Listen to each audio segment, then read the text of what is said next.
Monday marks the 78th anniversary since the D-Day operation, when Allied forces stormed the beaches of Normandy in Nazi-occupied France. We spoke to a Winnipeg veteran who was there on that day. When veteran Len Van Roon was 20 years old in 1941, he was conscripted into the military. He didn't want to go. I knew it was a job that had to be done. Van Roon, who is now 100 years old, grew up on a poultry farm in Manitoba. He left his mom and girlfriend behind when he went to war. At the time, he never thought he would be away from home for 4 years.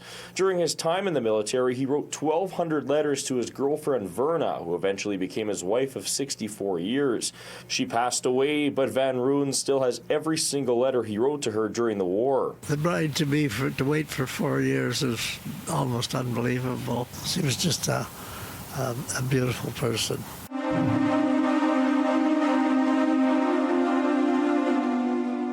Van Roon was among the thousands of soldiers who stormed the beaches of Normandy on June 6, 1944. He showed us his artifacts from his time in the war, including the boots he wore on D-Day, a day he will never forget.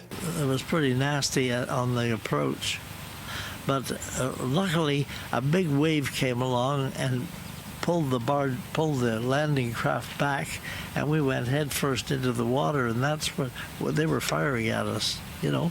So you take what you can get. Van Roon was one of the fortunate ones. He survived and was able to go home to his family and bride-to-be after the war, but many weren't as lucky. I wanted to make sure that people remembered the tremendous sacrifice, you know. It was just plain, the casualties were pretty awful, and it was something that had to be done. In Winnipeg, Alex Karpa, City News.